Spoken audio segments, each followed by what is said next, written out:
tivemos aí alguém que entrou, né? Torais Santa, seja bem-vindo. Vou adicionar aqui na live e vou colocar aqui agora. Torais Santa, seja muito bem-vindo, querido.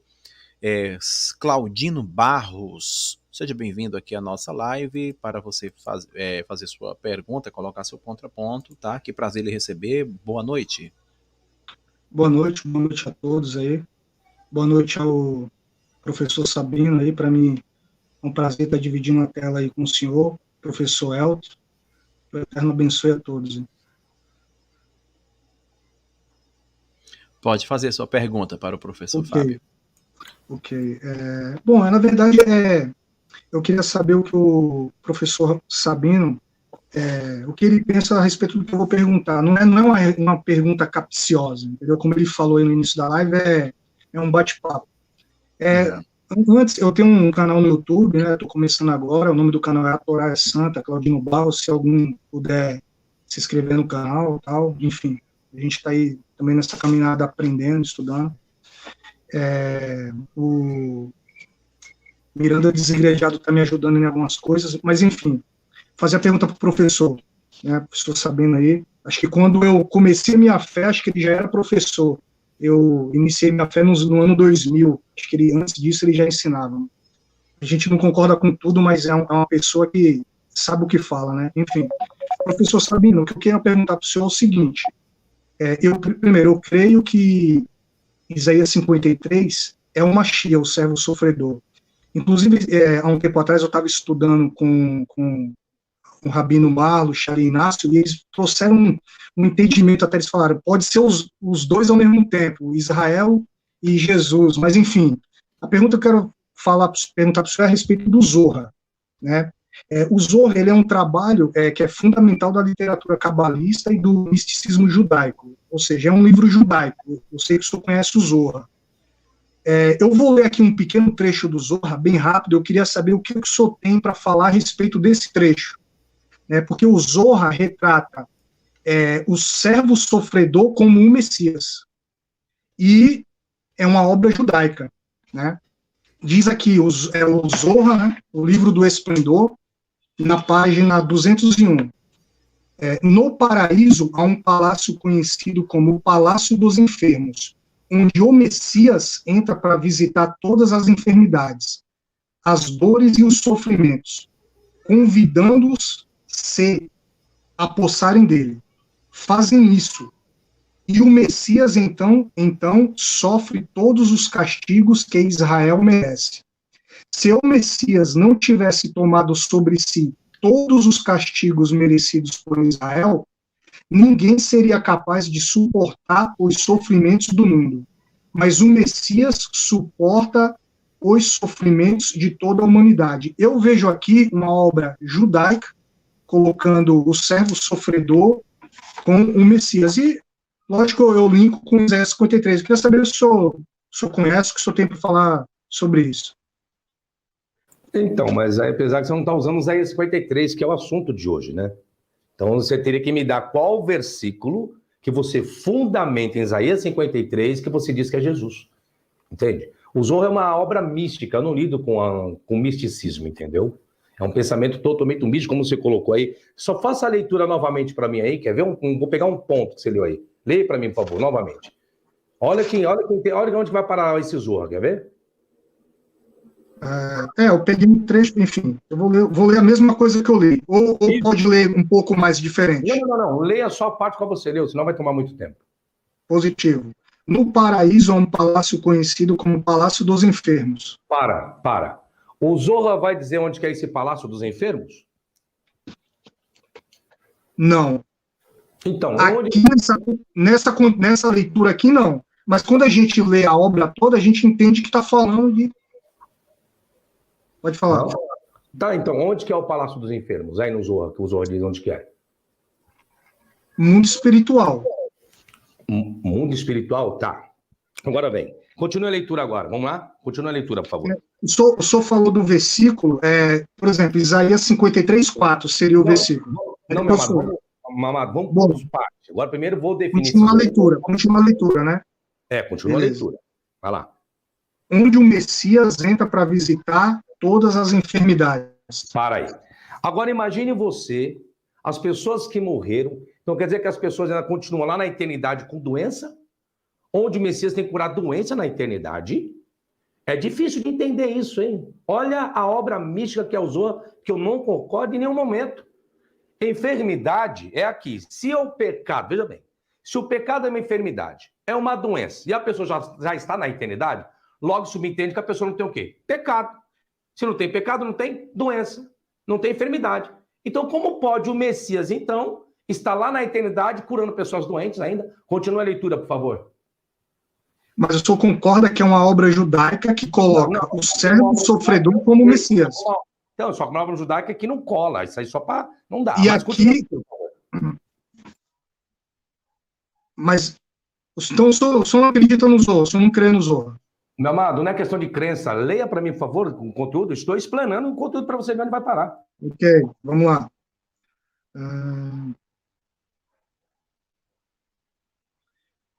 As dores e os sofrimentos convidando-nos a se apossarem dele. Fazendo isso, o Messias, então, sofre todos os castigos que Israel merece. Aí Deus está lá, Jesus está lá na eternidade, o Messias ainda sofrendo. Então, o sacrifício todo que ele fez, segundo Isaías 53, foi em vão. Como pode, então, o próprio Messias ainda continuar sofrendo? Então, tudo que foi na cruz foi em vão. Você está vendo? Não é questão de crer, meu amado, é uma obra mística, como eu te falei. Por quê? Ninguém nunca foi lá na eternidade para saber que existe isso que está escrito no Zohar. É igual o Midrash. As obras judaicas, infelizmente, a Guemará, Gematria, Kabbalah, Zohar, Mishnah e tantas outras obras são místicas. Eu não lido com árabe, com interpretação de texto. Não, por isso entendi. Não, tudo bem, mas o senhor concorda também? Eu só concordar, deixa eu terminar meu assunto para você entender. Por isso que eu falei para você ler novamente o texto, para que eu fizesse a interpretação para você ver que não tem como. E eu não lido com crença, tá? Não me faça pergunta de crença, que eu não lido com isso, tá bom? Eu lido com interpretação, tá? Mas o senhor não concorda que o fato de ser uma obra mística, como o senhor mesmo falou, e cabalística, ela não pode ser entendida com uma ótica simples, uma interpretação simplória, como o senhor acabou de fazer, como uma obra mística, cabalística, como o senhor mesmo reconhece, ela não tinha que... Ela pode ser interpretada, mas não com absurdos, conforme está inserido aí. É a mesma coisa o Midrash, vai falar que o sinal de Caim era chifre. O Midrash vai falar obra judaica. Então, uma analogia, assim, eu né? não posso... Assim, meu amado, o assunto é Isaías 53, eu não posso desfocar, viu, Elton? Não posso sair fora do assunto de Isaías 53. Isso, inclusive, querido... citar um versículo aí que você defenda... Eu queria que você focasse realmente no tema, fizesse perguntas concernentes ao tema, né? Não, ok. Quando eu li o Zohar, eu li pensando em Isaías 53, 4, quando diz: verdadeiramente ele tomou sobre si as nossas enfermidades. E o Zohar, né, por exemplo, o judeu ortodoxo, falando de uma forma simples, ele vê Isaías 53 como Israel. Né? O Taná é uma obra judaica. E a gente está aqui com uma obra judaica, o Zohar, colocando o Messias como servo sofredor. Mas, enfim, eu agradeço o professor Sabino, né, o Elton acabou fugindo um pouco da proposta mesmo, mas tranquilo, o senhor me ajudou a ter outra interpretação aqui do texto, de qualquer forma. Agradeço. Vou colocar aqui agora, então, já que ele citou o versículo 4, então vamos fazer a explanação do versículo 4 e vamos ver se o versículo 4 aí de Isaías 53 aplica-se a Jesus. Vamos lá? Isaías 53, 4 vai dizer assim: certamente ele tomou sobre si as nossas enfermidades e as nossas dores levou sobre si. E nós o reputamos por aflito, ferido de Deus e oprimido. Esse contexto da 53:4 vai ser um contexto paralelo em Mateus capítulo 8, versículo 17, que dirá o seguinte: para que se cumprisse o que fora dito por intermédio do profeta Isaías. Ele mesmo tomou as nossas enfermidades e carregou as nossas doenças. Ok, vamos fazer uma análise paralela então? Isaías 53, versículo 4 e Mateus 8, 17. Vamos ver então se é cumprimento na pessoa de Jesus. Mateus registra que Jesus ele tomou as enfermidades. Eu vou ter no grego a expressão tas asthenias remon elaben. O vocábulo tomou no grego, que é elaben, usado por Mateus, elimina a possibilidade de que o próprio Jesus estivesse doente. Pois a Septuaginta, que é a tradução lá de Isaías também, faz uso do vocábulo ferei, suportou. Já muda. Entretanto, o vocábulo hebraico de Isaías, nasha, não registra o significado de tomou, e sim levou. Tem diferença entre tomar e levar? Tem ou não? Há diferença, Elton, entre tomar e levar? Há diferença? Alô, senhores? Estou ouvindo. Diferença entre tomar e levar? Então, beleza. é um campo semântico, né?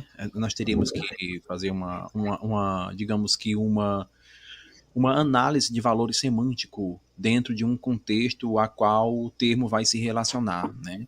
Isso. Tomou, levar, ele vai ser interpretado a partir dessa conciliação relacional, objetivando a coerência semântica. Seria essa a minha resposta. Beleza, vamos lá. Então, ele mesmo tomou as nossas enfermidades. Vamos ver? Mateus registra as nossas enfermidades, está lá no grego. Tas asthenias remon. O vocábulo enfermidade, que é asthenias, atestado por Mateus, é contrário à Septuaginta. Olha só. Que relata o vocábulo hamartias, que é pecado. Já é diferente do que Mateus coloca. Enquanto o hebraico registra nossas doenças, halaenu. Ou seja, Mateus, ao citar Isaías, fez sua própria interpretação, não respondendo à fonte primária.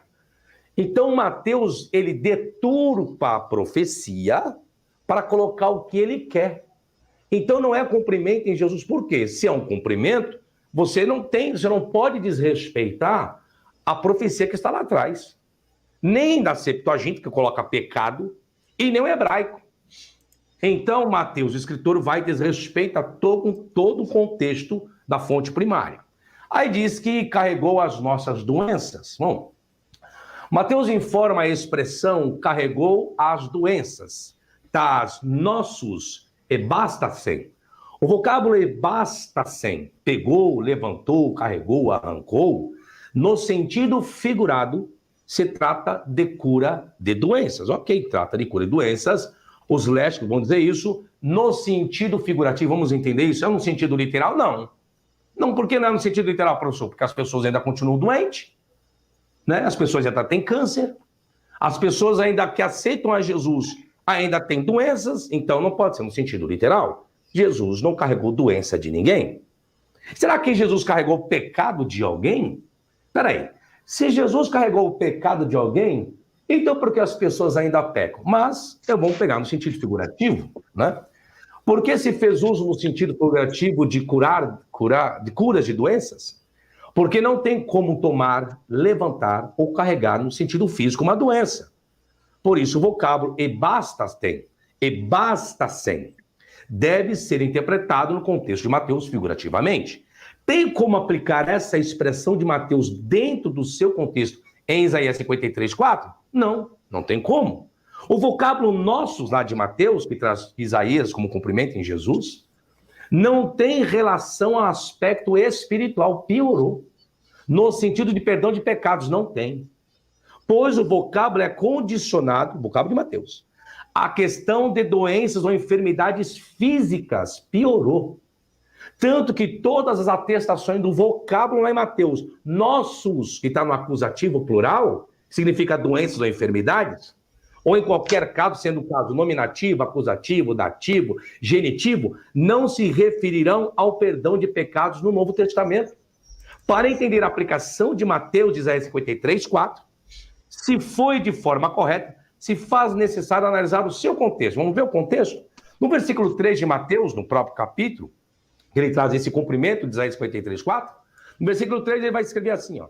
E Jesus, estendendo a mão, tocou-lhe dizendo, quero, fica limpo. Imediatamente, ele ficou limpo de sua lepra. Está falando de cura física. O paralítico do centurião, no versículo 13, do mesmo contexto de Mateus. Então disse Jesus ao centurião, vai-te e seja feito conforme a tua fé. E naquela mesma hora o servo foi curado. Versículo 15, a sogra de Pedro. Mas Jesus tomou-o pela mão e a febre a deixou. Ela se levantou e passou a servi-lo. Versículo 16 vai falar dos demônios.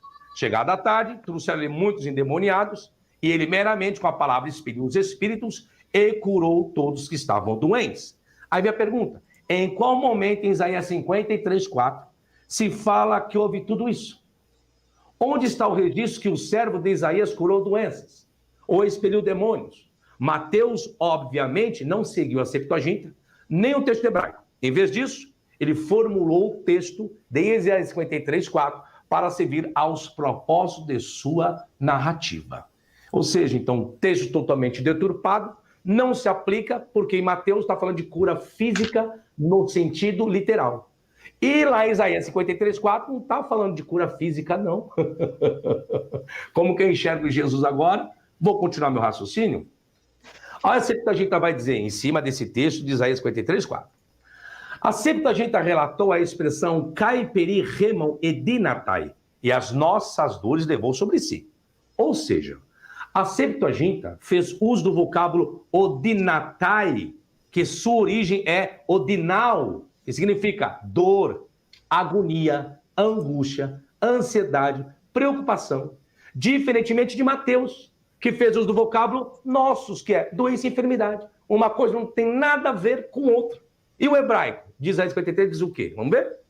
Entretanto, o texto hebraico relata a expressão e de nossas dores ele suportou, não que ele levou, pois os verbos dores no hebraico está no construto, que é o vocábulo umahovenu. Portanto, a raiz verbal mahove, tratada no sentido figurativo, se fala das dores das pessoas, não de suas enfermidades ou doenças. O mesmo que dizer que ele incorporou as dores de alguém. Então, quando eu tento fazer esse contexto paralelo, eu não consigo encontrar dessa forma. Mas agora eu vou fazer a aplicação. Em Isaías, o servo sofre vicariamente, carregando as ansiedades, preocupações, etc. em si mesmo. No Evangelho, Jesus cura os enfermos, removendo suas doenças. Agora, onde está o registro que no tempo de Jesus o povo estava ansioso para sair do cativeiro? Que esse é o contexto de Isaías 53. É a saída do cativeiro. Onde está o registro que eles teriam que construir um templo? A ansiedade do povo é a reconstrução do templo, é Isaías 53. Só que o templo no tempo de Jesus está erguido. Como que eu vou fazer esse cumprimento na pessoa de Jesus agora? Difícil, né? Vou continuar minha leitura aqui. Agora, onde está o registro que no tempo de Jesus o povo estava ansioso para sair do cativeiro? Onde está o registro que eles teriam que construir um templo? Onde está o registro que Jesus carregava doenças? Ele carregava ou curava? Jesus carregava a doença ou Jesus curava a doença? Onde está o registro que Jesus carregou os pecados de alguém? Jesus carregou ou perdoou o pecado de alguém? Se ele carregou ou levou as enfermidades e doenças, porque as mesmas ainda existem. Isaías 53. E aí? Eu fundamentei, não tem como, eu não consigo enxergar Jesus aqui, mediante todas as análises que eu fiz e as perguntas também. Como fica agora? Vocês querem me responder? Com base, né, falando aqui sobre o termo ferei, né, que tem lá no grego, rutos tahamartias remon ferei, que trata-se de um verbo indicativo presente ativo, você me fez aquela pergunta sobre isso, sobre o ferei? Eu posso fazer Eu não fiz pergunta nenhuma referente a comentário? Não foi sobre isso, não, né? Em relação à pergunta, não foi no sentido que eu falei valor semântico, né? Que eu coloquei como valor semântico. Ali não seria no sentido de ele assumir a responsabilidade, independente do carregar ou tomar, alguma coisa assim. Que responsabilidade? De doença? Esse é o versículo. Me explica isso. Eu quero entender agora, dentro desse lado semântico que você colocou. Ô, professor Elton. Oi. Eu posso fazer uma pergunta para o professor Sabino? Concernente ao tema? Referente ao tema. Pode. Que ele falou algo que me veio já aqui outro pensamento. O senhor falou, professor Sabino, me corrija se eu estiver errado, o senhor falou que eles bastassem, não sei se a pronúncia está correta, é figurativo, não foi isso? Eu estou colocando dentro do contexto no sentido, veja bem, ela pode ser aplicada no sentido figurativo. Positivo, exatamente. Positivo. Ok. O senhor fez uma análise, porque eu vou voltar para o Zohar, eu queria entender melhor esse texto, mas o senhor fez uma análise literal da leitura do Zohar. Foi interessante até a análise, mas não poderia ser entendido isso aqui também num sentido figurativo? Não, meu amado, eu já fiz a análise. As escrituras também diz, né? Aquele que não conheceu o pecado se fez pecado por nós, para que por ele fôssemos feitos justiça de Deus. Eu não me lembro a referência agora que o apóstolo Paulo fala, aquele que se fez pecado por nós. O pecado não seria também uma analogia às enfermidades? E está claro o texto quando ele diz, e ele se fez pecado por nós. Tá? É uma referência a uma Mashiach, né? A Yeshua. O que o senhor acha? Não, aí está falando de Isaías 53, meu amado. Lembra que o foco é Isaías 53. Aí você está pegando um outro contexto paralelo. O foco é Isaías 53, tá? É isso que eu estou falando. O debate é Isaías 53. Então não dá para me ir para outro lado. Não, é Isaías 53. Vou fazer o seguinte, o professor, eu agradeço aí ao professor Sabino, respondeu o que eu perguntei. Te agradeço também pela oportunidade. Vou abrir a oportunidade aí para outras pessoas aí, que o Eterno abençoe a todos aí. Ok, querido. Prazer em receber aqui, tá bom?